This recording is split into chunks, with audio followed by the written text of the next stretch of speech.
الله وبركاته.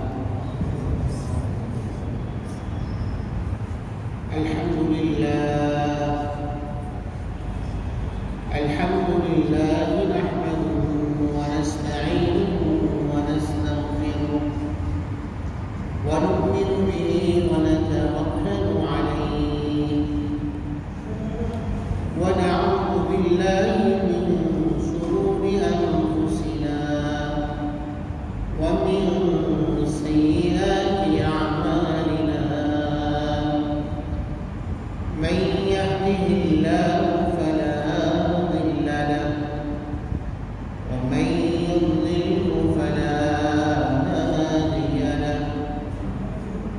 ونشهد أن لا إله إلا الله وحده لا شريك له.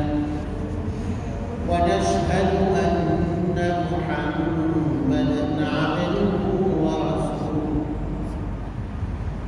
صلى الله تعالى عليه وعلى آله وصحبه وبارك وسلم تسليما كثيرا. أما بعد فأعوذ بالله من الشيطان الرجيم. بسم الله الرحمن الرحيم. إن الذين قالوا ربنا الله ثم استقاموا فلا خوف عليهم ولا هم يحزنون. أولئك أصحاب الجنة خالدين فيها جزاء بما كانوا يعملون. صدق الله العلي العظيم وصدق رسوله النبي الكريم. ونحن على ذلك من الشاهدين والشاكرين والحمد لله رب العالمين. اللهم صل على محمد وعلى آل محمد كما صليت على إبراهيم وعلى آل إبراهيم إنك حميد مجيد. اللهم بارك على محمد وعلى آل محمد كما باركت على إبراهيم وعلى آل إبراهيم إنك حميد مجيد. معزز محترم علماء کرام، বুজুর্গানে দিন, আমার সর্বস্তরের প্রাণপ্রিয় মুসলিয়ানে কেরাম, আলহামদুলিল্লাহ আল্লাহ সুবহানাহু ওয়া তাআলা দরবারে অসংখ্য অগণিত শুকরিয়া আদায় করছি, যিনি আমাদেরকে রমাদানুল মুবারক এবং ঈদ উল ফিতর উদযাপনের পরে 1442 হিজরি সনের 10ম মাস শাওয়াল মাসের দ্বিতীয় জুমাতে, আজকের 8ই শাওয়ালের জুমাতে আল্লাহ রাব্বুল আলামিন আমাদেরকে আগেভাগে মসজিদে আসার তৌফিক দান করেছেন এবং সুস্থতার সাথে নিরাপদে মসজিদে আমরা আসতে পেরেছি। আল্লাহ রাব্বুল আলামিনের দরবারে শুকরিয়া আদায় করছি, আলহামদুলিল্লাহ। আলহামদুলিল্লাহ। দুটি গুরুত্বপূর্ণ ইবাদত আমাদের থেকে বিদায় নিয়েছে। রমাদানুল মুবারকের রহমত কল্যাণ বরকত এবং ঈদ উল ফিতরের ঈদ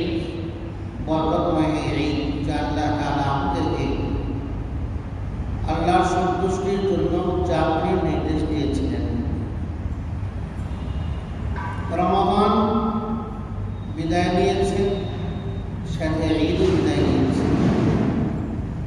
আল্লাহ রাব্বুল আলামিন আমাদেরকে দয়া করে রমাদান দান করেছিলেন। রমাদানের রহমত কল্যাণ আল্লাহ তাআলা আমাদের জন্য অবারিত করেছেন, প্রশস্ত করেছিলেন। যে রমাদান এর রহমত এবং বরকতগুলো আমাদের উপরে মেঘমালার ন্যায় আমাদেরকে ছায়াদান করেছেন, এবং রমাদানে আমরা সালাতুত তারাবিতে হাফেজে কোরআনদের সুললিত কণ্ঠের সেই কোরআন কারীমের তিলাওয়াত আমরা শুনেছি, যা আমাদের মস্তিষ্ককে সুশোভিত করেছে এবং আমাদের হৃদয়কে কোরআনের আলোয় আলোকিত করেছে। রমাদানের তাহাজ্জুদ, তিলাওয়াত, জিকির, দোয়া, ইবাদত, বন্দেগী সমস্ত আমলগুলো আমাদেরকে এই দোয়া আল্লাহর নিকটে আমাদেরকে সিদ্ধ করেছে। রমাদানের রোজাগুলো আমাদেরকে তাকওয়ার অনুশীলন দান করেছে। আমরা তাকওয়ার অনুশীলন করেছি রমাদান ব্যাপী, মাস ব্যাপী। রমাদানের রোজাগুলো আমাদেরকে সুযোগ দান করেছে। আমাদের দোয়া, মুনাজাত, আমাদের তাসবিহ, তাহলিল, আমাদের সমস্ত ইবাদত বন্দেগীগুলো আমাদের চোখ থেকে আল্লাহ ভীতির, খোদা ভীতির অশ্রু ঝরাচ্ছিল। এমন একটি কল্যাণময়, বরকতে সমৃদ্ধ, রহমতে পরিপূর্ণ একটি মুবারক এবং গুরুত্বপূর্ণ মহিমান্বিত মাস আমাদের জীবন থেকে বিদায় নিয়েছে। সাথে আল্লাহ রাব্বুল আলামিনের শুকরিয়া আদায় করার জন্য রমাদানের মাসব্যাপী সিয়াম সাধনার পরে আল্লাহ রাব্বুল আলামিন আমাদেরকে ঈদ উদযাপন করার তৌফিক দান করেছেন। সেদিনও আল্লাহ তাআলা আমাদেরকে ক্ষমা করে দিয়েছেন।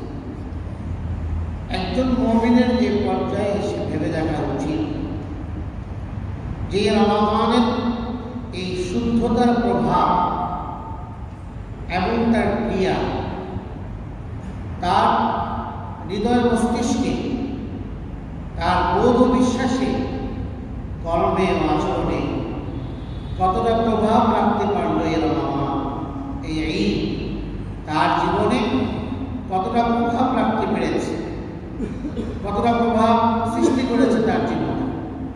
একজন মুমিনের পর্যায়ে সেখানে দেখা হচ্ছে। কারণ এমন দুটি গুরুত্বপূর্ণ ইবাদত আমাদের থেকে বিদায় নিয়েছে রমাদান এবং ঈদ।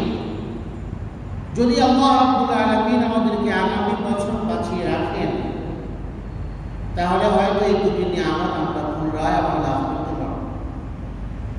কিন্তু যদি এর আগে আমাদের জীবন শেষ হয়ে যায়, এর আগে যদি আমাদের বিদায়ী ঘণ্টা বেজে ওঠে, জীবনের বিদায়ী ঘণ্টা, তাহলে তো এই মহান দুটি নিয়ামত আমরা সামনে অর্জন করতে পারব। সেই জন্য আমাদেরকে পর্যায়ে ভেবে দেখা উচিত যে রমাদান এবং তার সমস্ত রমাদানে কৃত আমলগুলো, তাকওয়ার সেই অনুশীলন, সিয়ামের সেই চর্চা, গুণামুক্ত সিয়ামের সেই চর্চা, পবিত্র জীবনযাপনের সেই অনুশীলন এবং রিহার্সেল, সেটা কতটুকু প্রভাব রাখতে পারলাম আমাদের জীবনে। রমাদানের সবচেয়ে বড় প্রভাব তো হচ্ছে এটা, যে ব্যক্তি রমাদানের রোজাগুলোকে গুণামুক্তভাবে রেখেছে এবং রমাদানের সমস্ত আদবগুলো রক্ষা করে চলেছে, রোজার হক আদায় করেছে, গুণামুক্ত রোজা রেখেছে। যে যত বেশি রমাদানের হক আদায় করতে পেরেছে, রমাদানের ক্রিয়া এবং প্রভাব তার জীবনে ততটা বাকি থাকবে, অবশিষ্ট থাকবে। আর যে রমাদানে ত্রুটি করেছে, তার ত্রুটির অনুপাতে তার জীবনে সেই প্রভাব এবং ক্রিয়ার মধ্যে ত্রুটি দেখা যাবে, তার আমলে উচ্চারণও সেই ত্রুটি দেখা যাবে, পরিলক্ষিত হবে। রমাদানের সবচেয়ে বড় প্রভাবই ছিল তাকওয়া, যে তাকওয়াকে জীবন মানুষটাকে ধরে রাখার কর্তব্য মুমিনের। জীবনের সমস্ত পর্যায়ে আল্লাহ ভীতির এই রঙকে এবং আল্লাহ ভীতির এই বৈশিষ্ট্যকে আঁকড়ে ধরা, শক্তিশালী করা, তাকওয়াকে শক্তিশালী করা। যে যত বেশি হক আদায় করেছে, রমাদানের গুনাহমুক্ত সিয়াম পালন করেছে, এই তাকওয়া তার জীবনে তত বেশি কাজ করবে। আর যার জীবনে যে রমাদানের রোজাগুলো ত্রুটির সাথে পালন করেছে, যথাযথ হক আদায় করেনি, তো তার নিরাশ হওয়ার কিছু নেই। কারণ মুমিন হিসেবে, ইমানদার হিসেবে প্রতিটি মানুষের অন্তরে কিছু না কিছু তাকওয়া বিদ্যমান থাকে। রমাদান তাতে আরো সমৃদ্ধি ঘটে, সেই তাকওয়াতে রমাদানের রোজায় আরো সমৃদ্ধি ঘটে। ফলে কিছু না কিছু তাকওয়া তো তার জীবনে অবশ্যই তৈরি হয়েছে। তার অন্তরে তাকওয়ার আলো কিছুটা হলেও জ্বলেছে, যদি উচ্চমার্গীয় তাকওয়া অর্জন হয়নি জানে, কিন্তু কিছুটা হলেও তো অন্তরে তাকওয়ার আলো জ্বলেছে। তাদের কর্তব্য হচ্ছে, এখন সবার কর্তব্য সেই তাকওয়াকে জিইয়ে রাখা। যার অন্তরে যে পরিমাণ তাকওয়াই এসছে এবং তাকওয়ার আলো জ্বলেছে সিয়ামের মাধ্যমে, তার কর্তব্য হচ্ছে, দায়িত্ব হচ্ছে এই তাকওয়াকে সযত্নে লালন করা এবং এই তাকওয়া ক্ষুধাভীতির রক্ষণাবেক্ষণ করা, এটাকে সবসময় নিজের সাথে রাখা এবং এটাকে যত্ন করা। মূল্যবান জিনিসকে মানুষ যত্ন করে। যে জিনিস যার কাছে যত বেশি দামি, মূল্যবান, সেই জিনিস মানুষ কতটা গুরুত্বের সাথে সেটাকে সংরক্ষণ করে, সেটাকে রক্ষণাবেক্ষণ করে, সেটাকে তত্ত্বাবধান করে, সেটাকে মানুষ হেফাজত করে, সেটাকে মানুষ যত্ন করে, খুব যত্ন করে, খুব কেয়ারফুল থাকে, তার সিনসিয়ারলি তার প্রতি কেয়ারফুল থাকে। তার মানুষের মুমিনের জীবনের সবচেয়ে বড় উন্নত বৈশিষ্ট্য, যা মানুষকে আল্লাহর সাথে ঘনিষ্ঠ সম্পর্কে তাকে জড়িয়ে দেয়, সম্পর্ক তৈরি করে আল্লাহর সাথে বান্দার নিবিড় এবং ঘনিষ্ঠ সম্পর্ক, সেটা হচ্ছে তাকওয়া। আল্লাহ ভীতির এই বৈশিষ্ট্য, সিফাত, এই গুণ যত বেশি শক্তিশালী হবে, যত বেশি মজবুত হবে, যত বেশি এটাকে যত্ন করা হবে, যত বেশি এটাকে রক্ষণাবেক্ষণ করা হবে, তত বেশি বান্দার আল্লাহর সাথে গভীর এবং ঘনিষ্ঠ সম্পর্ক তৈরি হবে। মুমিনের জীবনে এটা অনেক মূল্যবান বস্তু।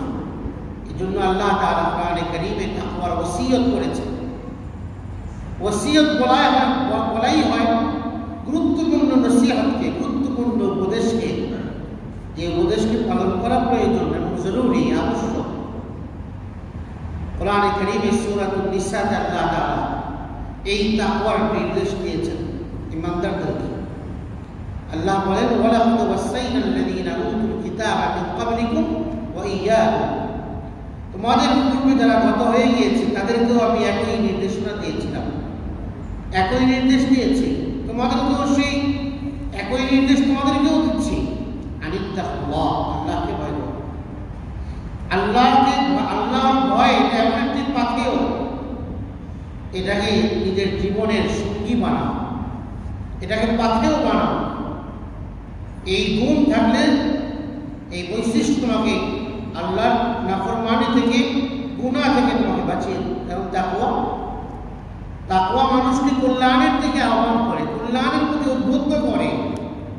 খোদাভীতি, তাকওয়া, গুনাহ থেকে বেঁচে থাকা, এই বৈশিষ্ট্য এটা গুনাহের প্রতি ঘৃণা সৃষ্টি করে, গুনাহের পথ থেকে ব্যক্তিকে দূরে সরিয়ে রাখে। আর যে সমস্ত কাজে কর্মে, আচরণে আল্লাহ রাব্বুল আলামিন অসন্তুষ্ট হন এবং বান্দা আল্লাহর বিরাগ ভাজন হয়, এই সকল কার্যকলাপ থেকে, উচ্চারণ থেকে, আচরণ থেকে তাকওয়ার এই বৈশিষ্ট্য আল্লাহর বান্দাকে সেই কাজগুলো থেকে ফিরিয়ে রাখে, বাঁচিয়ে রাখে। এ তাকওয়ার সুফল কল্যাণের দিকে মানুষকে আহ্বান করে। এই জন্য যতটুকুনি তাকওয়া আমাদের ভেতরে অর্জন হয়েছে সেটাকে সযত্নে সংরক্ষণ করা প্রয়োজন। এই তাকওয়া আমাকে গুনাহ থেকে বাঁচাবে।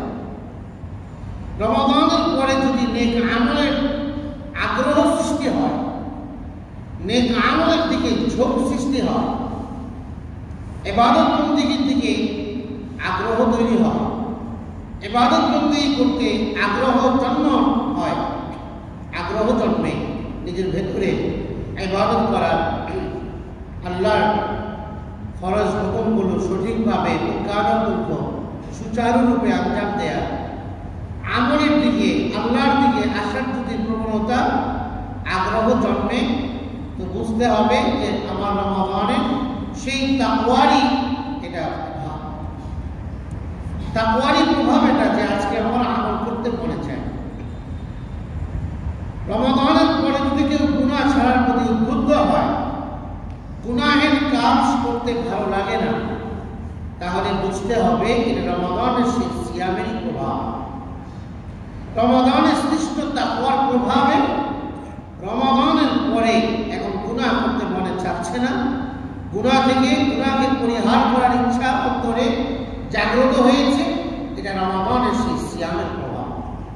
রমাদানের বাইরে আমলে আমি উদ্বুদ্ধ হচ্ছি, আমার আমল করতে ভালো লাগে, ইবাদত বন্দেগী করতে ভালো লাগে, নামাজ যথাসময় আদায় করার দিকে আমার ভেতরে প্রচন্ড আগ্রহ তৈরি হয়েছে। আমি আযান দিলে আমি সাথে সাথে মসজিদে চলে আসি। এটা বুঝতে হবে, অনুভব করতে হবে, উপলব্ধি করতে হবে যে এটা সিয়ামের প্রভাব। রমাদানের সৃষ্ট তাকওয়ার সেই প্রভাব এটা। আর যদি রমাদানের পরের কোনো গুনাহে কেউ লিপ্ত থাকে, তাহলে তার কর্তব্য হচ্ছে সেই গুনাহ থেকে নিজেকে বের করে আনা। কারণ এমনিতেই আমার তাকওয়া দুর্বল জিনিস, এটা দীর্ঘস্থায়ী হয় না, এটা স্থায়ী হয় না। এই জন্য আমার মধ্যে যত সামান্যই তাকওয়া সৃষ্টি হয়েছে অন্তরে, আমি যদি দুর্ভাগ্যবশত এখন কোনো গুনাহে লিপ্ত থাকি, তাহলে সেই গুনাহ থেকে তাৎক্ষণিক আমাকে বেরিয়ে আসা প্রয়োজন। কারণ না হয় আমার এই দুর্বল তাকওয়া, এটাকে আমি যত্ন করে ধরে রাখতে পারবো না, এটা আরো দুর্বল হয়ে এরপরে আমার অন্তর থেকে যা সামান্য তাকওয়া সৃষ্টি হয়েছিল এটাও দূর হয়ে যাবে। ফলে আমি আবার আল্লাহ বিমুখ জীবন আমার শুরু হবে। এই জন্য গুনাহে লিপ্ত থাকলে সেই গুনাহ থেকে বেরিয়ে আবার বিশুদ্ধভাবে তওবা করে আল্লাহর দিকে ফিরে আসা কর্তব্য। রমাদান শেষ হয়েছে কিন্তু আমি যেন কোরআন থেকে না সরি। রমাদান শেষ হয়েছে, আমি যেন আল্লাহর থেকে বিমুখ না হই। এমন নয় যে রমাদানে আমি গুনাহ থেকে বেঁচেছিলাম, এখন আবার গুনাহের দিকে ফিরে যাচ্ছি। রমাদানে গুনাহ থেকে ফিরে আসার মানসিকতা এটা হতে পারে না। যে গুনাহ থেকে ফিরবে সে স্থায়ীভাবেই ফিরবে। গুনাহ থেকে মুমিনকে স্থায়ীভাবেই ফেরা উচিত এবং তাওবার মাধ্যমে আল্লাহর ঘনিষ্ঠ হওয়া একান্ত প্রয়োজন। যে বার্তা রমাদান এবং ঈদ তাকে দিয়ে গিয়েছে। রমাদানের সৃষ্ট তাকওয়াকে যদি যত্নের সাথে রক্ষণাবেক্ষণ করে সেই তাকওয়ার আলোকে যদি আমি চলতে পারি, তাহলে এটাই হবে রমাদানের যথার্থ হক আদায় এবং রমাদানের মতো নিয়ামত পাওয়ার শুকরিয়া আদায়, যদি সেই সৃষ্ট তাকওয়াকে আমি ধরে রাখতে পারি। আমাদের কর্তব্য হচ্ছে এখন রমাদানের মতো মূল্যবান মাস শেষ হয়ে গিয়েছে। আমি যেভাবে রমাদানে আল্লাহর দিকে ধাবিত হয়েছি, আমার এই অবস্থা যেন বিদ্যমান থাকে। রমাদানে আমি যে পরিমাণ কোরআনের দিকে আগ্রহী হয়েছিলাম, আমার এই আগ্রহ যেন বাকি থাকে, অবশিষ্ট থাকে। রমাদানে আমি যেভাবে সচেষ্ট ছিলাম গুনাহ থেকে বিরত থাকতে, সেই অবস্থা যেন আমার এখনো অক্ষুণ্ণ থাকে। তাহলে আমার সিয়াম এর প্রভাব যে আমার জীবনে পড়েছে, এটা আমি বুঝতে পারবো, আমি অনুমান করতে পারবো, আমি উপলব্ধি করতে পারবো। আল্লাহর সাথে সম্পর্কের যে মাত্রা তৈরি হয়েছে, আল্লাহর সাথে বন্ধনের যে অবস্থা তৈরি হয়েছে, সেটাকে ধরে রাখতে হবে, সেটাকে বর্জন করা চলবে না। রমাদানে আমি 5 ওয়াক্ত নামাজ জামাতের সাথে আদায় করার ইচ্ছা করে আমি চেষ্টা করেছি, এখনো যেন আমার থেকে এই অবস্থা না ছুটে যায়। কারণ ঈমানের পরে রোজার চাইতেও দামি হচ্ছে নামাজ, রোজার চাইতেও মূল্যবান আমল হচ্ছে সালাত, নামাজ। ঈমানের পরে যারা অবস্থা, নামাজের মাধ্যমে আল্লাহ স্মরণ হয়, নামাজের মাধ্যমে আল্লাহর নৈকট্য অর্জন হয়, নামাজে আল্লাহ বান্দার সাথে, আল্লাহর সাথে বান্দা কথা বলে। তো সেই নামাজ রোজার চাইতেও গুরুত্বপূর্ণ আমল। রমাদানে আমি নামাজে যে পরিমাণ আমি যত্নবান ছিলাম, রমাদানের পরেও যেন সেই যত্নটা আমার নামাজের ব্যাপারে শতভাগ বিদ্যমান থাকে, এটা আমার কর্তব্য। কারণ আল্লাহ তাআলা কোন সৃজন ভিত্তিক আমল আমাদেরকে দান করেন। আমল ইবাদত বন্দেগী, আল্লাহর আনুগত্য, ইতাআত, আল্লাহর আনুগত্য, আল্লাহর অনুগত হওয়া জীবন মান, এটা জীবন ভর। একটি মাসে আমি আল্লাহর ইবাদত করব, বাকি মাসগুলোতে আমি আল্লাহর থেকে দূরে থাকবো, এরকমটার কোনো সময়সীমা আল্লাহ তাআলা আমার ইবাদতের জন্য বেঁধে দেননি। ইন্নাল্লাহ, আল্লাহ তাআলা লাম ইয়াজআল লিআমালিল মুমিনি আজরান দুনাল মাউত, মৃত্যু ছাড়া মুমিনের আমল স্থগিত করবার কোনো সময় নেই। আমল চলছে তো চলবে। প্রাপ্তবয়স্ক হওয়ার পর থেকে আল্লাহর ইবাদত বন্দেগী, হুকুম আহকাম মানা এবং নিষেধাজ্ঞাগুলো থেকে বেঁচে থাকার যে কাজ শুরু হয়েছে, কাজ মৃত্যু পর্যন্ত চলবে, অব্যাহত থাকবে। সৃজন ভিত্তিক আমল ইসলামে নেই। রমাদানে আমি পরিপূর্ণ মুসল্লি হয়ে গেলাম, রমাদানের পরে অবস্থার বাইরে আমার জীবন, এরকম মুসল্লি আল্লাহ তাআলা হতে পারেননি। আল্লাহ তাআলা ইসলামের সমস্ত বিধানের সাথে নিজেকে জড়িয়ে রাখার আদেশ করেছেন। এভাবে চলতে পারলে এটা হবে আল্লাহ তাআলার আনুগত্য। তাহলে সৃজন ভিত্তিক আমল করে আল্লাহর আনুগত্য করা, যে আমি আল্লাহর অনুগত, এই কথা বলা মুশকিল। আল্লাহর আনুগত্য সর্বাবস্থায়, সব মুহূর্তে, সব অবস্থাতে, সুখে দুঃখেও আমল, ভালো খারাপ অবস্থাতেও আমল। মসজিদকে আমি যেভাবে আঁকড়ে ধরেছিলাম, মনে আমার এই আঁকড়ে ধরা যেন আমার মৃত্যু পর্যন্ত অটুট থাকে, মৃত্যু। আজকে ফিলিস্তিনের মুসলমানদের প্রায় 75 বছর যাবৎ তারা আজকে ইহুদিদের আগ্রাসনের শিকার। প্রায় 75 বছর যাবৎ তাদের রাষ্ট্রকে গ্রাস করেছে ইহুদি সম্প্রদায়। তাদের ঈদে ঘরের মধ্যে আনন্দ নেই, কিন্তু তারা মসজিদে একসাথে ঈদ জামাতকে বন্ধ করে। তাদের ঘরে খাবার নেই, ঘরের সন্তানের লাশ পড়ে আছে, কিন্তু মসজিদে আকসা থেকে তারা দূরে সরে যায়নি। হাজারো বিপরীত অবস্থা তৈরি হয়েছে তাদের জীবনে, কিন্তু আল্লাহর ঘর, মুসলমানদের প্রথম কিবলাতুল মুসলিমিন, মসজিদে আকসা, বাইতুল মুকাদ্দাসকে তারা ছেড়ে যায়নি। আল্লাহর ঘরের মধ্যে তাদের এই তাজিম আর সম্মান আমাদের জন্য শিক্ষার বিষয়।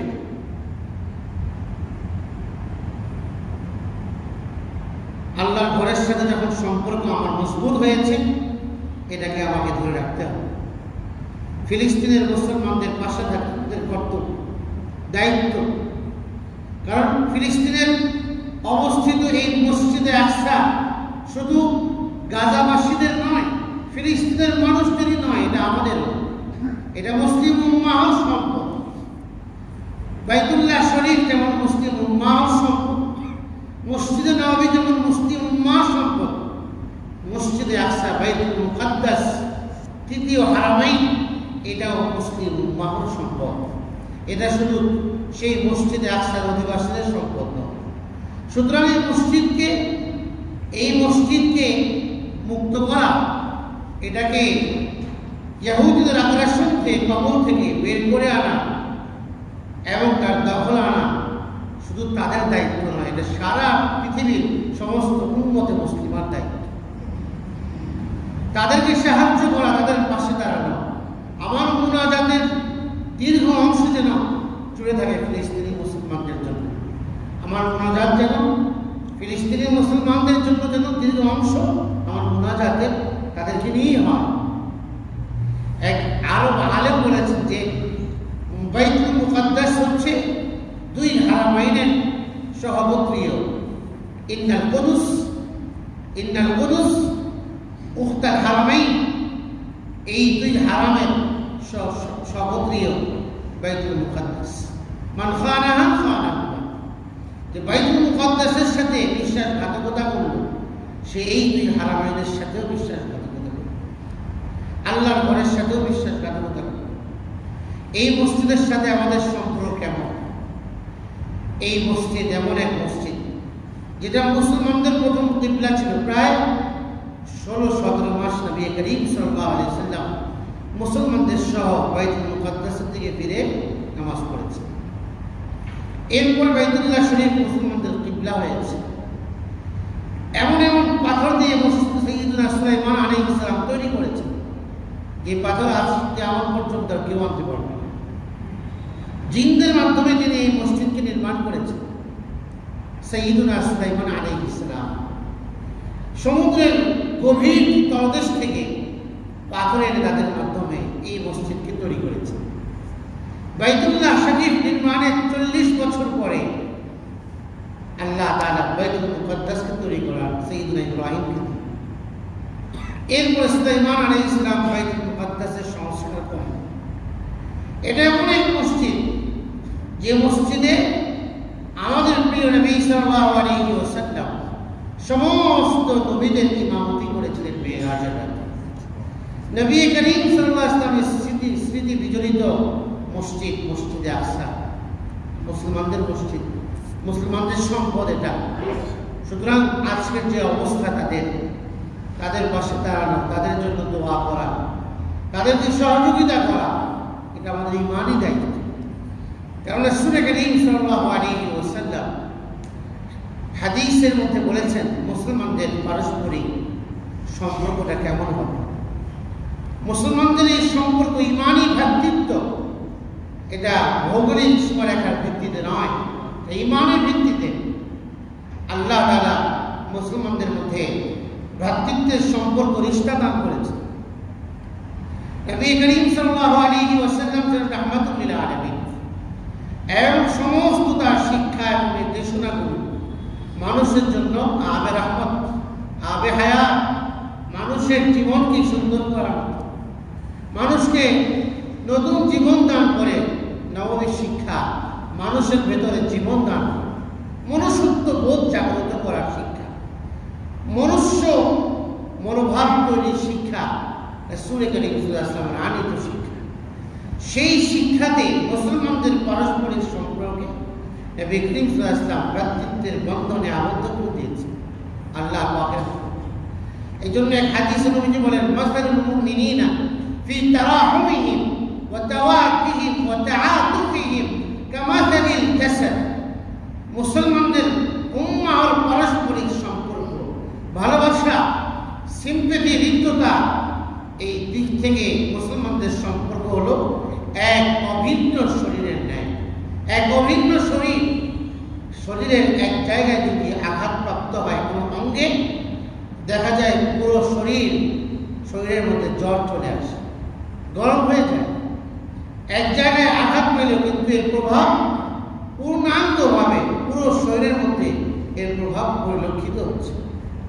মুসলমানদের পারস্পরিক সম্পর্কটা হচ্ছে এমন যে কোনো একজন মুসলমান যদি বিপদে পড়ে, মুসিবতে আক্রান্ত হয়, অন্য মুসলমানের তার মুসিবতকে নিজের মুসিবত মনে করা উচিত। তার দুঃখ, দুর্দশা এবং সংকটকে নিজের সংকট মনে করা উচিত এবং এগিয়ে আসা উচিত। আজকে অনেক মুসলমান, কোনো মুসলমানের সাথে তার সম্পর্ক ভালো নয়, হিংসা এবং জিঘাংসার সম্পর্ক, যা মানুষের আমলকে জ্বালিয়ে পুড়িয়ে ছাই করে ফেলে। হিংসা এমন এক রোগ এবং আত্মিক ব্যাধি। ইয়াকুম আল হাসাদ, নবী সাল্লাল্লাহু আলাইহি ওয়াসাল্লাম বলেছেন, হিংসা থেকে বেঁচে থাকো। ফাইনাল হাসাদ ইয়াকুলুল হাসানাত কামা তাকুলুন নারুল হাতাব, আগুন যেমন লাকড়িকে জ্বালিয়ে ছাই করে ফেলে, মানুষের নেক আমলকে হিংসা এভাবে জ্বালিয়ে ফেলে। অনেক মুসলমান যার ভেতরে হিংসা আছে, সে প্রতিপক্ষের বিপদে আক্রান্ত হওয়াতে খুশি হয়, খুশি প্রকাশ করে। কারো সাথে তার বিদ্বেষ আছে, বিদ্বেষ যার সাথে আছে সে যদি বিপদগ্রস্ত হয়, তো এই লোক হাসে, খুশি হয়, আনন্দিত হয়। অথচ মুসলমানদের পারস্পরিক অবস্থান এবং বৈশিষ্ট্য এমনটা হওয়ার কথা ছিল না। আরেকজনের মুসিবতকে নিজের মুসিবত মনে করা উচিত, আরেক মুসলমানের বিপদকে নিজের বিপদ মনে করা উচিত। মুসলমানদের পারস্পরিক সম্পর্কটা এমন হওয়া, এক মুসলমান আক্রান্ত হলে পৃথিবীর এক কোণাতে আরেক প্রান্তের মুসলমানদের হৃদয় ক্ষতবিক্ষত হবে। এটা ইমানি শান, এটা ইমানি বৈশিষ্ট্য, এটা ইমানের দাবি, এটা ইমানের দাবি। মুসলমানদের বৈশিষ্ট্য এটা, ইমানি ভ্রাতৃত্বের দাবি এবং তাকাজা হচ্ছে এটা। এক হাদিসে নবী করিম সাল্লাল্লাহু আলাইহি ওয়াসাল্লাম বলেছেন, সহিহ বুখারী মুসলিমের হাদিস, আবু মুসা আশআরী থেকে বর্ণিত হাদিস। নবীজি বলেন, আল মুমিনু লিল মুমিন, মুমিন মুমিনের জন্য কেমন হওয়া উচিত দৃষ্টান্ত দিয়ে বুঝিয়েছেন নবী সাল্লাল্লাহু আলাইহি ওয়াসাল্লাম। কাল বুনিয়ান, একটি মজবুত বিল্ডিং এর ন্যায়, প্রাসাদের ন্যায়। ইয়াশুদ্দু বা'দুহু বা'দা, যে বিল্ডিং এর প্রতিটি ইট অপরকে জড়িয়ে ধরে আছে, যে কারণে বিল্ডিংটি এখন দাঁড়িয়ে আছে, ঠায় দাঁড়িয়ে আছে। এই একটি ইট যদি আরেকটি ইটকে পারস্পরিক এদের মধ্যে যদি একটি ইট আরেকটি ইটকে যদি জড়িয়ে না ধরতো, তাহলে এই বিল্ডিং এখানে ঢাকিয়ে থাকতো না, এটা পড়ে যেত। মুমিন আর মুমিনের অবস্থানটা হচ্ছে এমন সম্পর্কের দিক থেকে। সুম্মা শাব্বাকা বাইনা আসাবিহি, নবী সাল্লাল্লাহু আলাইহি ওয়াসাল্লাম তার এক হাতের আঙ্গুলগুলোকে আরেক হাতের আঙ্গুলের ভিতরে এভাবে ঢুকিয়ে দিয়েছেন, এভাবে দেখিয়েছেন। মুসলমান এক মুসলমান আরেক মুসলমানের সাথে সম্পর্ক হবে কেমন, অর্থাৎ মুসলমান এক মুসলমান আরেক মুসলমানের সাথে এমন সৌহার্দ্য এবং ইমানি ভ্রাতৃত্ব বোধে আবদ্ধ হয়ে এমনভাবে তাদের মধ্যে সম্পর্ক হবে যে একজন আরেকজনকে জড়িয়ে নেবে, একজন আরেকজনকে ভালোবাসায়, সিম্প্যাথিতে, সৌহার্দ্যে, মায়া মমতায়, দয়াতে একজন আরেকজনকে এভাবে জড়িয়ে রাখবে যেন একজন আরেকজন থেকে ছুটে না যায়। যদি এমনটা না হয় তাহলে ওই বিল্ডিং যেমন জায়গায় দাঁড়িয়ে থাকবে না, মুসলমানদের পারস্পরিক এমনের সম্পর্কের বিল্ডিংটাও, ইমানি ভ্রাতৃত্ব বোধের এই বিল্ডিংটাও এভাবে দাঁড়িয়ে থাকবে না, ভেঙে যাবে এবং এক ভঙ্গুর পরিস্থিতি তৈরি হবে। ফলে মুসলমানদের মধ্যে অনৈক্য আর বিশৃঙ্খলা তৈরি হবে। মুসলমানদের ঐক্যের জন্য এটা জরুরি। এই জন্য মুসলমান পৃথিবীর যে কোনো প্রান্তে আক্রান্ত হলে অমুসলিমদের দ্বারা, ইহুদি খ্রিস্টানদের দ্বারা, বেঈমানদের দ্বারা, অমুসলিমদের দ্বারা অপর প্রান্তের মুসলমানদের ভেতরে কষ্ট অনুভব করা উচিত এবং হৃদয়ে ক্ষতবিক্ষত হওয়া, এটা ইমানই ঝড়। আজকের ফিলিস্তিনের মুসলমানদের জন্য আমাদের কর্তব্য আছে তাদের পাশে দাঁড়ানো, সহযোগিতা করা, তাদের জন্য দোয়া করা, তাদের জন্য সহযোগিতা পাঠানো এবং যারা তাদের আগ্রাসনের শিকার, তাদের প্রতি ঘৃণা এবং তাদের প্রতি ঘৃণা প্রকাশ করা, এটা ইমানই দায়িত্ব। বাংলাদেশ সরকারও নিন্দাবাদ জানিয়েছে, ঘৃণা প্রকাশ করা এটা ইমান। যারা মুসলমানদের উপরে জুলুম করছে ওই জালিমদের প্রতি ঘৃণা প্রকাশ করা এটা ইমান, এটা ইমানই দায়িত্ব। আল্লাহ তাআলা যেন মসজিদে আকসাকে ইহুদিদের কবল থেকে, এদের কবল থেকে আল্লাহ তাআলা মসজিদকে পুনরুদ্ধার করেন। এতে হবে এই মসজিদের সাথে কত বরকত জড়িত। বহু সংখ্যক নবীর কবর আছে মসজিদ এবং তার পার্শ্ববর্তী। সাইয়্যিদুনা ইব্রাহিম আলাইহিস সালাম কবর, বহু নবীর কবর আছে এখানে। আল্লাযী বারাকনা হাওলাহু, এই মসজিদটির চারপাশে আল্লাহ বরকতে সমৃদ্ধ করে দিয়েছেন। কোরআনে কারীমে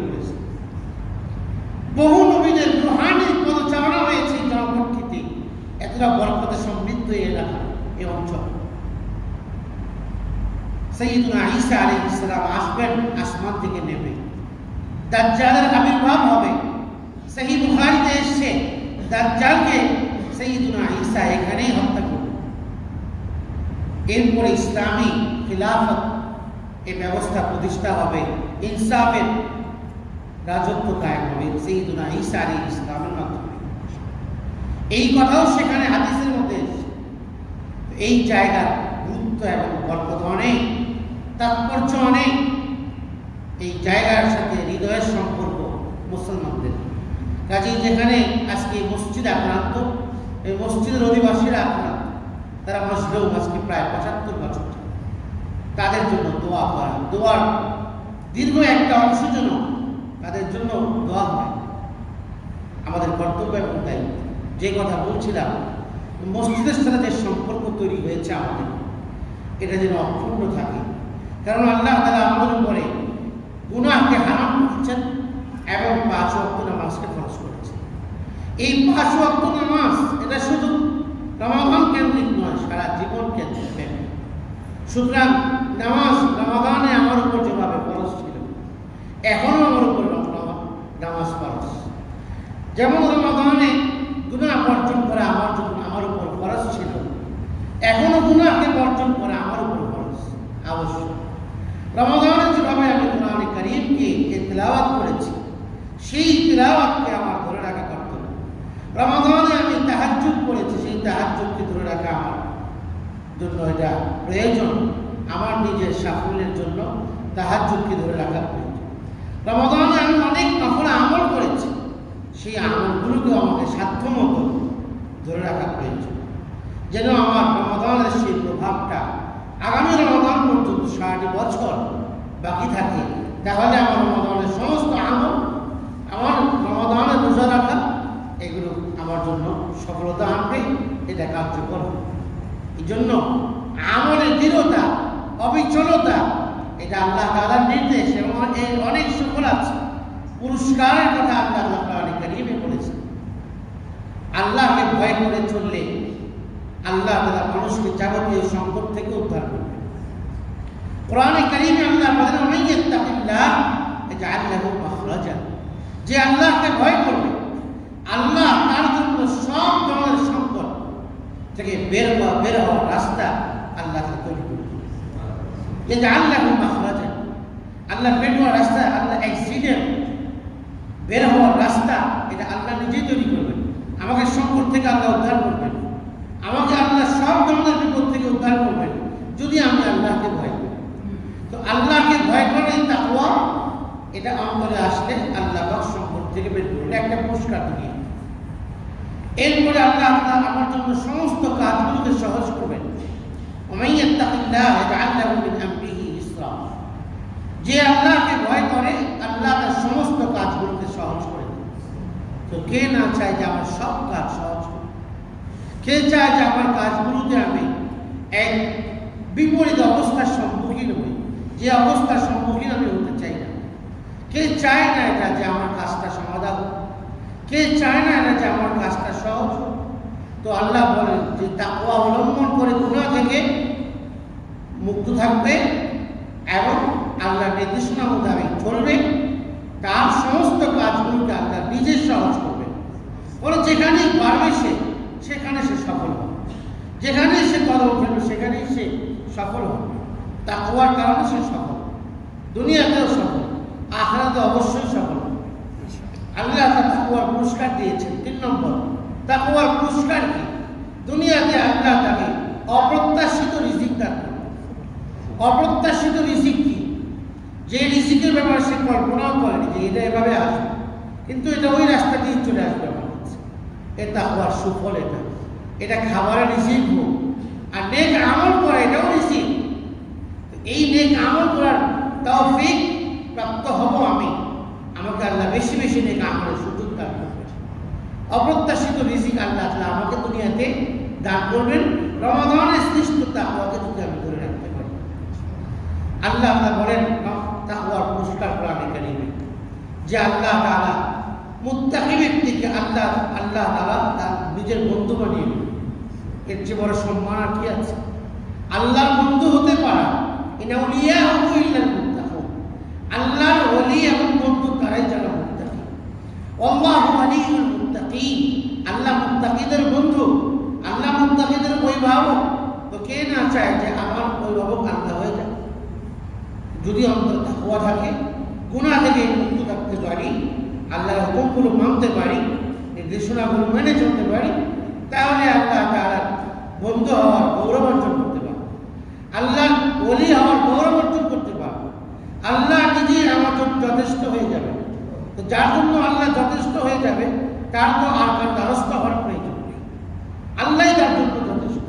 ফাসায়াকফিকাহুল্লাহ, কোরআনে কারীমে সূরা বাকারাতে আল্লাহ বলেছেন আল্লাহই তাদের জন্য যথেষ্ট। যারা আল্লাহর পথে চলে, যারা গুনাহমুক্তভাবে চলে, তাদের জন্য আল্লাহই যথেষ্ট। নবীকে আল্লাহ বলেছেন, ইয়া আইয়ুহান নবী হাসবুকাল্লাহ, আপনার জন্য আল্লাহই যথেষ্ট। যে নবীর পথে চলবে তার জন্য আল্লাহই যথেষ্ট। ফেরেশতারা তার জন্য দোয়া করে কোরআনে কারীমে আসছে, আল্লাহ যারা আপনার পথ ধরেছে রমাদানে, আল্লাহ এদেরকে আপনি মাফ করে দিন।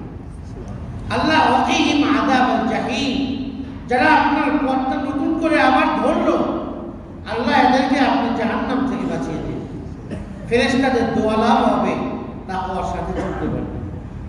আল্লাহর পথে চলতে পারলে ফেরেশতারা আমাদের জন্য দোয়া, শুধু কি আমাদের জন্য না, বলে ফেরেশতারা কোরআনে কারীমে আল্লাহ 24 নম্বর পারাতে সূরাতুল মুমিনে এই কথা উল্লেখ করে দিয়েছেন, রব্বানা ওয়া আদখিলহুম জান্নাতি আদন, আল্লাহ আপনি বান্দাদেরকে যারা আপনার পথে পথ চলা শুরু করেছেন তাদেরকে আপনি জান্নাত দান করেন।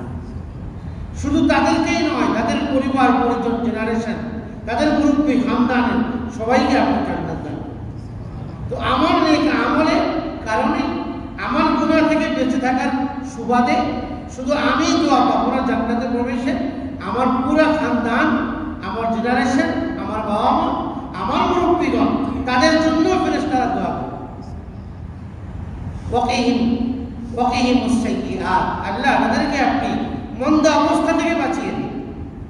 ওয়ামান তাকিস সাইয়্যাতি ইয়াওমাইযিন ফাকাদ রাহিমতা, ফেরেশতারা আল্লাহকে বলে, আল্লাহ কিয়ামতের দিন, কিয়ামতের সেই মন্দ চিত্র থেকে যাকে আপনি বাঁচিয়ে দিবেন, তো আপনি তার প্রতি রহমত করলেন, দয়া করলেন, তার জন্য এটা বড় সাফল্য।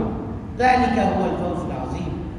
ফেরেশতাদের দোয়া, আল্লাহর ওলি হতে পারো, তাকওয়া নিয়ে চললে, তাকওয়ার রং ধারণ করলে, তাকওয়ার রঙে রঙিন হলে আল্লাহ তাআলা আমাকে সম্মানিত করবেন দুনিয়াতে আখিরাতে।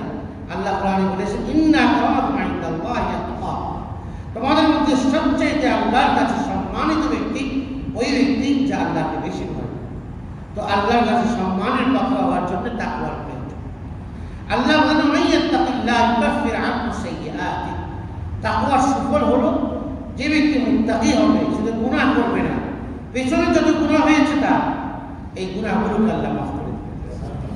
ইউকাফির আনহু সাইয়্যাতিহি, শুধু গুনাহ মাফ করেই ক্ষান্ত হবেন না, ওয়া ইউযিম লাহু আজরা, অনেক অনেক বিশাল সুবিশাল প্রতিদান পুরস্কার আল্লাহ তার জন্য আখিরাতে সঞ্চয় করবেন।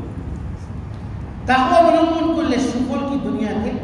অন্য এক আয়াতে কারীমাতে আল্লাহ তাআলা বলেছেন, ইয়া আইয়ুহাল্লাযীনা আমানু ইন তাত্তাকুল্লাহ ইয়াজআল লাকুম ফুরকানা, যদি তোমরা দুনিয়াতে মুত্তাকি হয়ে চলতে পারো, তাকওয়ার রঙের রঙিন হতে পারো, আমি আল্লাহ তোমাদেরকে ফুরকান দান করব। ফুরকান কি? ফুরকান হলো সত্য এবং অসত্যের পথকে নিরূপণ করার যোগ্যতা অর্জন করা। এটাকে ফুরকান বলে। কোনটা হক, কোনটা না হক, কোনটা মিথ্যা, কোনটা সত্য, কোনটা হক, কোনটা বাতিল, কোনটা ন্যায়, কোনটা অন্যায়, কোনটা জুলুম, কোনটা অবিচার, কোনটা সুবিচার, কোনটা আদল, কোনটা ইনসাফ, এটা বোঝার যোগ্যতা, নিরূপণের যোগ্যতা আল্লাহ তাআলা তামিজ করার যোগ্যতা তাকে দান করবেন যে মুত্তাকি হয়ে চলে। জন্য আল্লাহ কোরআনে কারীমে বলেছেন যে ওয়াদিলু ওয়া আকরাবু লিত্তাকওয়া, ইনসাফ করো। ইনসাফ ওয়ার খুব নিকটবর্তী, কারণ তাকওয়া থাকলেই মানুষ ইনসাফ করতে সক্ষম। যার আল্লাহর কাছে জবাবদিহিতার ভয় আছে সে অবশ্যই কারো প্রতি জুলুম করবে না। যার আল্লাহর সম্মুখে গিয়ে আল্লাহর আদালতে আল্লাহর কাজ অত্যাচার করবে না, সুবিচার করবে। ইনসাফ এবং আদল, সুবিচার করা, ন্যায়ের পথে থাকা, হকের পথে থাকা, সত্যের পক্ষে থাকা, সত্যের পথে থাকা, হালাল পথে থাকা, সর্বদিক থেকে এটা এই যোগ্যতা, কোনটা হালাল কোনটা হারাম। আজকে আমরা অনেক এটা বুঝি না, কোনটা হালাল কোনটা হারাম। অনেকে বুঝি কিন্তু বুঝেও মানি না। জানি এটা হারাম, কিন্তু আমি এটা বর্জন করলে আমার বিরাট একটা এখানে লস হবে। এই জন্য আমরা জেনেও অনেক সময় না জানার ভান করি। এটা হারাম পথ, এই পথে অগ্রসর হলে আমার ইনকাম হবে ঠিক, কিন্তু এটা হারাম উপার্জন হবে। কিন্তু আমি জেনেও অনেক সময় মানি না। বিভিন্ন পারিপার্শ্বিক কারণ থাকে, আমার হয়তো ঘর থেকে প্রেশার থাকে অনেক ইনকাম করার জন্যে, অনেক উপার্জনের জন্যে, যে ঘরের চাহিদা মেটানোর জন্যে, তাদের ডিমান্ড করার জন্যে আমাকে হারামের অন্ধকার বিচ্ছিন্ন পথে পা বাড়াতে হয়। অথচ আমি জানি, অথচ আমি এর পরিণামটাও জানি, এই পথে, এই বিচ্ছিন্ন পথে পা বাড়ালে আমি ফসকে পড়ে যাব জাহান্নামের আগুনে। আমি বুঝি এটা, আমি উপলব্ধি করছি, কিন্তু মানছি না, মানতে পারছি না। অনেকে না জেনে, অনেকে জেনে অগ্রসর হয় অপবিত্র পথে। আমাকে যেহেতু আল্লাহ তাআলা আমাকে আপনাকে রমাদানে আমাদেরকে পবিত্র করেই দিয়েছেন, এই পবিত্রতাকে ধরে রাখা আমাদের দায়িত্ব। এবং তো আল্লাহ তাআলা মুত্তাকি হলে এই যোগ্যতা আমাদেরকে দান করবেন। হক বাতিল, সত্য মিথ্যাকে পার্থক্য করার, নিরূপণ করার সেই যোগ্যতা আমাদের মধ্যে আসবে। এবং আল্লাহ তাআলা তাকওয়ার পুরস্কার দিয়েছেন যে আল্লাহ তোমাদের পেছনের গুনাহগুলোকে মিটিয়ে দেবেন। ওয়ায়ুকাফিরু আনকুম সাইয়্যাতিকুম ওয়া ইয়াগফির লাকুম যুনুবাকুম। তাকওয়ার সাথে সামনের জীবনে চললে আল্লাহ তোমাদেরকে মাফ করবেন, তোমাদের পক্ষে আল্লাহ ক্ষমাশীল। আল্লাহ এই কথা বলে শেষে বলছেন যে আল্লাহু যুল ফাদলিল আযীম, আল্লাহ মহা অনুগ্রহশীল, মহা অনুগ্রহকারী। তার মতো এত বড় প্রাধান্যতা এবং এত বেশি দান দাতা, এত বড় দাতা কে আছে? আল্লাহ সবচেয়ে বড় মহা অনুগ্রহশীল। আল্লাহ অনুগ্রহ করে আমাদেরকে এই পুরস্কারগুলো আমাদের জন্য ঘোষণা করেছেন কোরআনে কারীমে। সুতরাং যে কোরআনের সাথে রমাদানের সম্পর্ক করেছি, এটা যেন এই সম্পর্ক যেন অটুট থাকে, মজবুত থাকে, অবিচল থাকে, এটাকে ধরে রাখতে হবে। যেই পবিত্র পথে পথ চলা শুরু করেছি, তাওবার মাধ্যমে পরিশুদ্ধতার অঙ্গীকার করে ঈদের দিন সেই পথে আমি পা বাড়াবো। কারণ রমাদান বিদায় হয়েছে, ঈদ বিদায় হয়েছে, বিদায় রমাদান, বিদায় ঈদ। কি পেলাম, কি হারালাম, চিন্তা করতে হবে। রমাদান ও ঈদ থেকে আমার কতটুকু অর্জন, আর কি আমি হারিয়ে ফেললাম, এটা চিন্তা করে পবিত্রতার, শুদ্ধতার পথে যে আমি পা বাড়িয়েছি, আমার এই পা যেন পেছন দিকে না আসে। আমি এই পথে চলে সামনে বাড়তে থাকবো তাকওয়ার সাথে, আল্লাহ ভীতির সাথে। তাহলে আল্লাহ তাআলা আমাদের সঠিক পথে পরিচালিত করবেন। আল্লাহ রাব্বুল আলামিন শুদ্ধতার পথে আমাদের পাগুলোকে অবিচল এবং নিরাপদ রাখেন। ওয়া আখিরু দাওয়ানা আলহামদুলিল্লাহি রাব্বিল আলামিন।